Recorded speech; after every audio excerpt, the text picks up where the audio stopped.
let's get to the good stuff here. We're thrilled to have Cindy Harley join us today to host today's session. Cindy is an associate professor of biology at Metropolitan State University. She teaches a number of anatomy and physiology courses, including human and comparative. She has a super fun session for us today, so I'm going to go ahead and turn it over to her and let her get started. Right. Well, thank you very much. I'm really excited to talk to you today about basically how hearts have adapted to different environments. And one of the big questions that I wonder is, when we look at our heart, it's this complicated thing, and it's got all these valves coming, or valves inside of it, and these vessels coming off of it, and all these different chambers. And how have we evolved a structure that is this complex? And why do we need something that's this complex? And when we think about it, why do we need a heart at all? It turns out that there are animals that don't have hearts. And oftentimes when you ask students, well, why do animals need hearts? They say, well, to live. And that is true, but not all animals need them. Some are heartless, and they're not all teachers, so that's a good thing. Here are my examples of heartless critters. This is a sea sponge, and this one over here is a marine flatworm. Both of these animals don't have what we would consider a heart. So how do they get away with it? And in order to understand that, we have to understand, what does the heart do? It turns out that the heart, at the end of the day, is all about moving molecules. In fact, if we look at how long it takes a molecule to move from one end of this box to the other end of this box over here, it's actually pretty slow. And that's because these molecules are moving through Brownian motion. They're moving around at random, and it just takes them time to move from one place to another. Now, this may not seem like a lot, or it may seem like I'm sort of, amping it up in a simulation, but if you had a molecule go from your heart down to your big toe, it would take 60 years just by diffusion. And by the time it would reach your big toe, all the cells down there would be dead. So that's really not an optimal solution. So how do animals live without hearts? When we look at our sponge, it comes down to the structure of the sponge. The sponge has these really thin walls, and you'll see these kind of big caverns inside of the sponge. This means it's very easy for water to flow through that sponge, and that water will carry with it molecules of oxygen that can go from one side of the sponge to the other with ease. So they're not going a really large distance, and since things are not going a very large distance, diffusion is pretty easy. When we look at the flatworm, the same thing is happening. For molecules to move from one side to the other of the flatworm, this is not a really big problem. These animals also have something else going for them. The sponge is not an active animal at all. It doesn't even move. And this lack of moving means it doesn't really need a lot. Its cells aren't really using a lot of energy. When we look at the flatworm is actually very small. And being very small means you don't really have a lot of cellular mouths to feed. And again, that means you don't really need a lot. So you can, again, rely on diffusion. So when do you need a heart? And one of my examples today is this animal. This is a fairy shrimp. So this is an animal that's a little bit more active, and just relying on diffusion is no longer good enough. So what this animal has is a very, very, very simple heart. It has a vessel that goes down its back, and that vessel has little holes in it called ostium. When that vessel squeezes, blood comes out of those holes, and it basically kind of just circulates around the body. And what this does is it creates flow. And now that we've got the medium within the body flowing around, it's easier for the cells to get a hold of those nutrients. They're not just waiting for diffusion anymore. You may think that this heart isn't really going to do a lot, but I got a little creative, and I took a transfer pipettes and filled it with dye, and then poked some holes in it with a sewing pin and sealed it off with fire, because fire. And I'm going to show you how efficient this is relative to diffusion in this video. There we go. On the right, we have the fairy shrimp heart mock-up. And what I want you to see is that already that fairy shrimp in just a few seconds is moving dye around this dish pan much, much, much faster than diffusion. In fact, within about 20 seconds here, the dish pan will have a really good amount of dye in it. When we look at the diffusion alone panel, this is 10 minutes later, now 20 minutes later, and we still don't really have a good distribution of that dye. If there were cells in there, some of those cells would be without nutrients because that blood is just not circulating enough. So even though this fairy shrimp heart seems very simple because it's just a pulsing tube with holes in it, it's actually very effective for that animal. So when is a simple heart enough? So no heart is good enough when you can rely on diffusion. When you're thin, you're flat, you're small, you're immobile. A simple heart is good if you don't have to move things really far and if you don't need a whole lot, if you've got low activity. And that's because your cells don't really need as many nutrients. They're not going through as much, so you don't have to cycle as fast. By adding complexity, now the heart and thereby the animal will be able to do a little bit more. So when we think about hearts in vertebrates, we think about them now doing two jobs. One job is getting deoxygenated blood to get oxygen, and the other is moving oxygenated blood to the tissues. But these hearts don't even have to be that complex.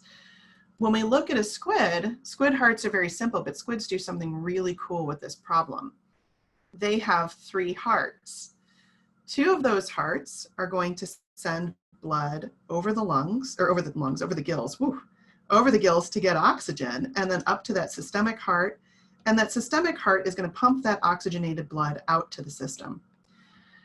So in this way, they're solving both problems. They're just solving them with different devices.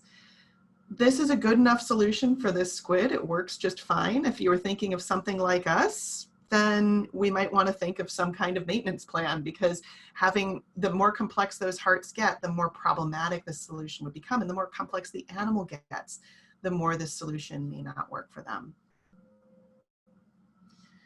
When we go sort of another evolutionary branch, we can look at the fish. Fish hearts are really interesting.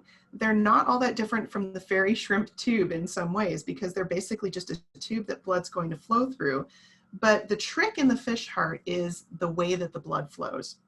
So fish hearts, the blood will come into this tube and pump through it, and then it will go over the gill.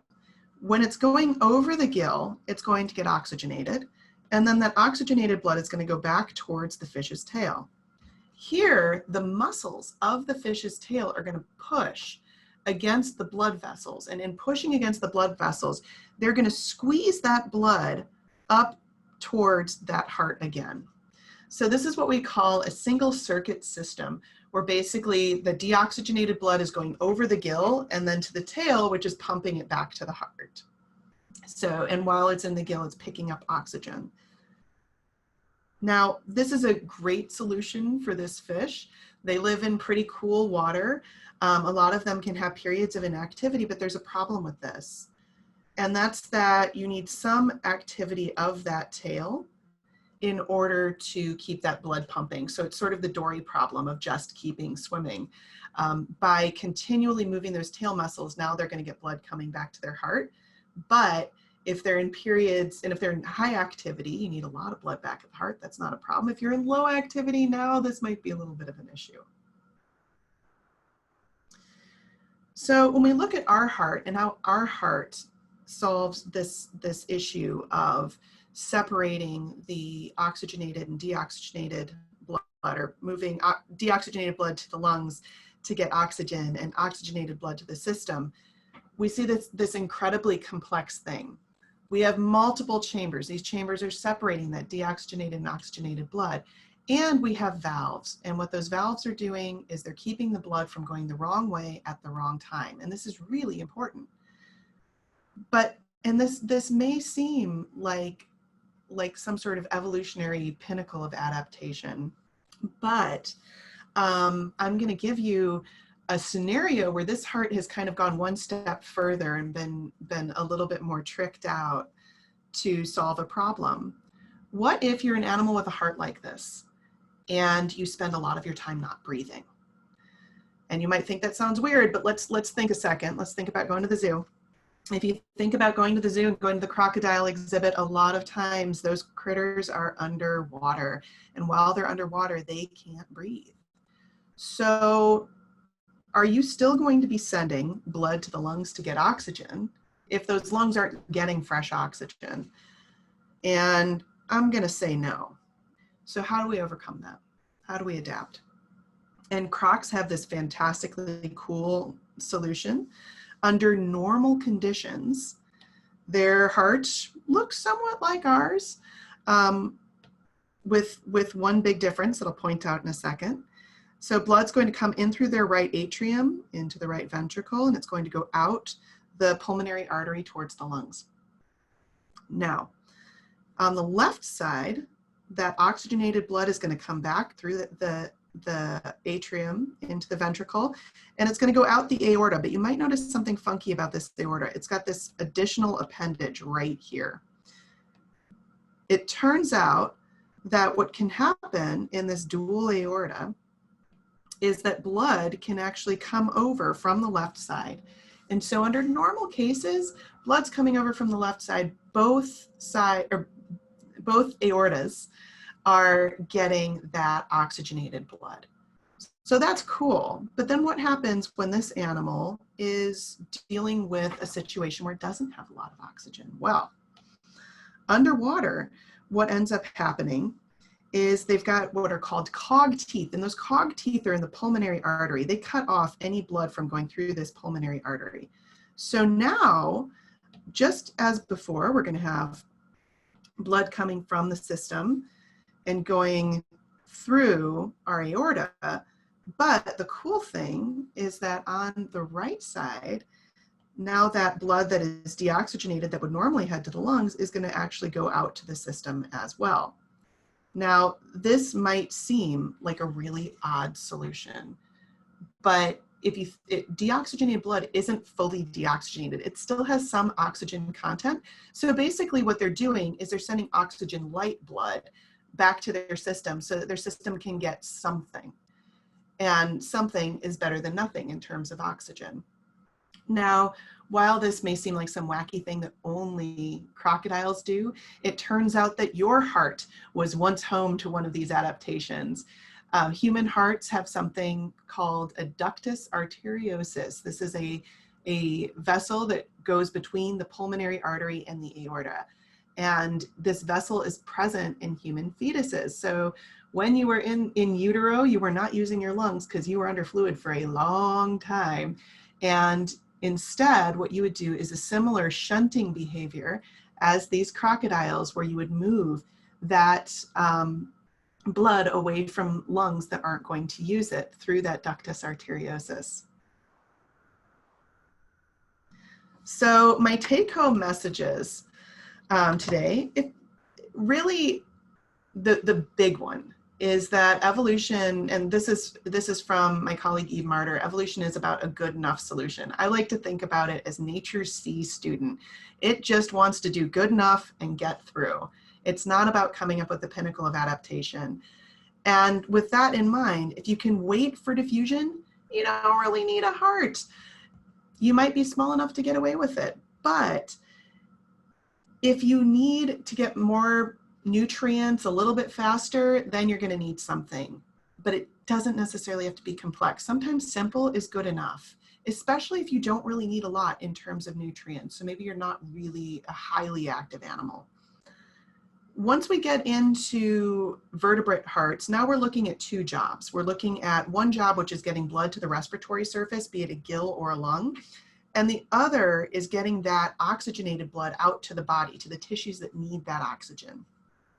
There are different ways of doing these jobs, and all of these ways have different pros and cons. So there is no one right solution. It's just sort of the solution that works for the conditions that you're in. These are the lab activities. So one of them is just sort of a jigsaw activity where you could separate your students and give them either traits or even animals and have them talk about what these traits are for, how they help the animal overcome them, who would you find them in? Where do they live? What do they do? You can even do this if you've got some of those plastic heart models. You can do some comparison between those. I've got a couple suggestions for heart dissections, which is really a little bit more focused on human hearts. And, oh, excellent. I believe that Visible Body will be sending out the lab activities. And some of these are in class ones that you can do too. Like the jigsaw is something you could totally do in class. It's something I've done a couple times just to get students sort of talking about different things. You can also have them build a heart. You'd be surprised, even just building that little fairy shrimp heart, and that was a transfer pipette and some food coloring. It was not really a difficult thing to build. It still teaches a lot. And even if it doesn't work, they're gonna learn a lot about trying to build those hearts. And then the last thought I had was a comparative heart zoo, which is to have different groups make a model of a heart. This can even be paper. And they can go around and sort of look at each other's hearts and see how they're different. Or you could do a PowerPoint or what do they call that? A voice thread would work as well for that. Hey, Cindy, we have a question from Michael. He is, his Sure. one wasn't working. He said, do crocs have 4-chamber hearts like mammals? So I'm going to let you go ahead and answer the question live, if that's okay. Okay, sure. They do. Yes, so crocs have a 4-chambered heart like mammals. When you get into, I want to say it's turtles that are the 5-chamber one. There's definitely a 5-chamber heart, and that's also involved in that shunting behavior. It's just a slightly different mechanism. So, yeah. And you should, if you look up those cone teeth, just give them a Google and you can see what they look like. Anatomically, they're really neat structures. They literally, or cog teeth, they literally fit together and they just stop that blood flow out that pulmonary artery. So if you guys want to make sure that we send the activities to you, please make sure to put your name in the chat field. If you're already in our system, we'll just go ahead and send them to you since you were on this call. I'm thinking that might be faster, but if you're worried that you're not in our system or anything, then please do include your email. I'm getting a few from people already. So yeah, and if I don't know, in the event of things going haywire, because sometimes things do, you could always email me as well. And my email is just my first name dot last name at either metrostate.edu, or I've got a visiblebody.com email address as well. Michael is asking, are the cog teeth able to reduce blood flow to the PA 100%, or is it 50%, etc.? Oh, that is a great question. I believe that they actually do it 100%, but I was thinking today, and I was thinking about like, how would that work in terms of potentially getting air in the system or having some sort of suction problem, and that I don't know. But I believe that they're very efficient at decreasing that flow. And the nice thing about once you decrease that flow, then you get much more pressure coming out that aorta on the right side that's going into that right ventricle. And that allows them to do that shunt. And if you're more of an A&P instructor and you want to get into pathology, there is a little problem with shunting in people that have holes in their septa. And the reason that can arise is that that left ventricle is so much thicker and stronger than the right, because it has to push against all the resistance of the system. So it's built up a little bit more. And you can get into situations where the left ventricle actually push blood into the right side. And that can be really problematic for patients. Okay, Michael says, are alligators similar to crocs? These are really good questions. I believe so. I think it's just a crocodilian heart. So it's kind of that same lineage. Lizards are different, but those guys, I believe, have that same thing. I double check, but I'm fairly sure it's crocs and alligators. We definitely have a couple more webinars coming. You should be receiving invites to them, some various topics. And then if you have topic suggestions that you would like to see some webinars on, I am always open to considering those. So please do feel free to reach out to me. I'm going to go ahead and put my email address in the chat. And then if anybody has questions, would like access, you can reach out to me and I can put you in contact with the right person if that's not me. Yeah, this was a fun one. Thank you, Cindy.